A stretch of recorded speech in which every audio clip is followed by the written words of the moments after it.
ये छात्रों, आप सभी को आपके अपने YouTube चैनल संस्कार कोचिंग सेंटर में स्वागत है। मैं हूं सत्येंद्र सर और आज मैं आप लोगों को क्लास 10th का सब्जेक्ट फिजिक्स से यानी कि भौतिकी में पहला चैप्टर जो है प्रकाश का परावर्तन यानी कि रिफ्लेक्शन ऑफ लाइट के बारे में आप लोगों को बताऊंगा। इधर सभी बच्चे बिहार और यूपी बोर्ड के बच्चे काफी परेशान है लॉकडाउन को लेकर के, तो हमने सोचा उनके कमेंट को लेकर के कि 30-30 प्रश्न प्रत्येक चैप्टर में से अगर फिजिक्स का अगर दिया जाता है तो बच्चे लोगों का भविष्य आगे सुधर सकता है। इसलिए मैं प्रत्येक चैप्टर के 30-30 जो है प्रश्न फिजिक्स को लेकर के आपको नोट्स वाइज आएंगे और आप लोगों को अगर अच्छा लगेगा तो मेरे इस चैनल को सब्सक्राइब जरूर कर लेंगे और बेल आइकन का बटन भी दबा देंगे ताकि मेरे फिजिक्स के सभी जो है प्रश्न आपको एक एक मिलती चली जाए और आप लोगों का भविष्य सुधरे, ताकि बहुत जो है परेशानी आप लोगों को हो रही है वह दिक्कत आप लोगों को बिल्कुल नहीं हो। तो आइए शुरुआत करते हैं। सबसे पहला चैप्टर जो है प्रकाश का परावर्तन से संबंधित, जिसके पहला जो है क्वेश्चन है कि प्रकाश क्या है, इसकी प्रकृति बताइए। तो मैं सबसे पहले आप लोगों को प्रकाश के परावर्तन के बारे में मैं बताना चाहूंगा कि आखिर में प्रकाश होता क्या है। तो प्रकाश का डिफिनीशन होता है जिसको हम अंग्रेजी में लाइट के नाम से भी जानते हैं। प्रकाश वह भौतिक कारक है, वह मतलब बाहरी कारक है जिससे हमें किसी वस्तु को देखने की अनुभूति प्रकट होती है। यानी कि हम सीधे सीधे कह सकते हैं कि इस चैप्टर में प्रकाश से संबंधित हम लोग बातचीत करेंगे और इससे भी प्रश्नों को हम लोग आसानी से सॉल्यूशन कर लेंगे। तो प्यारे बच्चों, यहाँ पर सीधे बात कर रहा है कि जितने भी तमाम वह जो है भौतिक कारक है, वह वस्तुएं हैं जिसको हम लोग देखते हैं, वह प्रकाश के कारण ही हम देख पाते हैं। यानी कि प्रकाश नहीं रहेगा तो हम उस वस्तु को देख नहीं पाएंगे। तो प्यारे बच्चों, ये चैप्टर बहुत ही बढ़िया है जिसको हम एक चित्र के द्वारा हम लोग समझेंगे। यह चित्र देख रहे हैं आप कि ये सूर्य है और सूर्य से ये प्रकाश जो ही आती है किसी वस्तु पर और पड़ती है तो ये परावर्तित जो है प्रकाश की किरणें जो है हमारी आंखों के रेटिना वाले भाग तक पहुंचता है, जिससे हम उस वस्तु को देख पाते हैं। अगर कोई भी वस्तु है, कलम, कॉपी, चाहे जो भी है, उसको जब प्रकाश उस पर पड़ता है तभी हम उस वस्तु को अपनी आंखों में उस प्रतिबिंब को महसूस करते हैं और देख पाते हैं। तो प्यारे बच्चों, इसमें प्रकाश का परावर्तन जो चैप्टर है वो बहुत ही खास है। इसमें प्रकाश के परावर्तन से संबंधित सवाल ही आएगा, तो बहुत ही अच्छा तरीके से इसमें समझ में आप लोगों को आएगा। आइए आप लोगों की प्रकाश की प्रकृति निम्नलिखित है। पहला है, प्रकाश सीधी रेखा में गमन करती है। यानी कि प्रकाश जो जाती है तो वह सीधी एक रेखा के माध्यम से जाती है। अगर किसी बल्ब को ही अगर जलाया जाए तो इसका प्रकाश सीधी रेखा में गमन करता है। टेढ़ी मेढ़ी ऐसे भी अगर जाता है तो सीधी रेखा में गमन करते हुए आगे निकल जाता है।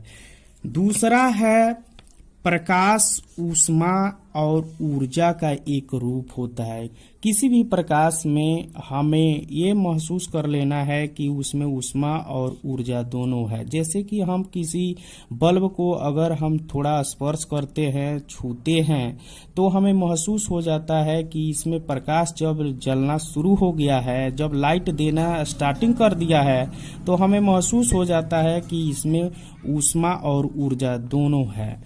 यह एक विद्युत चुंबकीय तरंग होता है। यानी कि जब हम प्रकाश देते हैं तो उसमें प्रकाश में स्टार के जैसे हमारी आंखों पर प्रतिबिंब बनता है और ये एक चुंबकीय तरंगे होती हैं जिसके माध्यम से जो है हम समझ जाते हैं कि इस प्रकाश में विद्युत चुंबकीय तरंग है। चौथा पॉइंट है, प्रकाश तरंग की प्रकृति अनुप्रस्थ होती है। अनुप्रस्थ का मतलब होता है कि अनु मतलब पीछे और प्रस्थ मतलब गमन करना। यानी कि प्रकाश धीरे धीरे एक दूसरे के ऊपर रोटेटेड होते हुए ये इस प्रकार से गमन करते हुए एक स्थान से दूसरे स्थानों तक पहुंच जाता है। पांचवा है, प्रकाश के गमन के लिए किसी द्रव्यमान या भार की आवश्यकता नहीं पड़ती है या नहीं होती है। यानी कि हम समझ सकते हैं कि प्रकाश को एक स्थान से दूसरे स्थानों तक ले जाने में किसी माध्यम की जरूरत नहीं होती है या भार या द्रव्यमान यानी कि धक्के की जरूरत नहीं होती है। यानी कि एक स्थान से दूसरे स्थानों तक आसानी से चला जाता है। छठा है मोस्ट वीवीआई, ये पॉइंट है। ये सभी जो जितने भी पॉइंट बताए हैं वह सभी वीवीआई पॉइंट है। इसको एक नंबरिया में बिहार बोर्ड और यूपी बोर्ड के बच्चे लोगों से पूछता है, जिससे न जानता कोई बच्चा है तो बहुत ही परेशानी में हो जाता है और इससे न्यूमेरिकल्स भी नहीं बन पाता है और एक नंबरिया तो पूरा छोड़ करके चला आता है। तो आज के बाद से आप लोगों को छोड़ने की आदत बिल्कुल छोड़ दीजिए, क्योंकि ये नोट्स वाइज आपको तैयार करा दूंगा और कोई भी परेशानी नहीं होगा। अब की बार 400 के पार आप लोगों को रिजल्ट लेकर के आना है। तो आइए छठा नंबर देखते हैं कि निर्वात में प्रकाश का वेग 3 गुणे 10⁸ मीटर प्रति सेकेंड होता है। यानी कि हम सीधे सीधे कह सकते हैं कि प्रकाश का जो वेग होता है या गति होता है वह 3 गुणे 10⁸ मीटर प्रति सेकेंड होता है। यानी कि एक सेकेंड में वह 3 गुणे 10⁸ मीटर की दूरी तय करता है। और इस वेग से अगर सूर्य का प्रकाश को अगर हम बात करते हैं तो सूर्य का प्रकाश पृथ्वी तक पहुंचने में उसको 8 मिनट 30 सेकंड यानी कि 8.5 मिनट का आपको समय लग जाता है पृथ्वी तक पहुंचने में इस गति के अनुसार से। यानी कि सूर्य का प्रकाश जो होता है वेग होता है, उस वेग को हम c द्वारा सूचित करते हैं और उसका मान आप लोगों को याद रखना है हमेशा, क्योंकि न्यूमेरिकल्स इससे बनता है।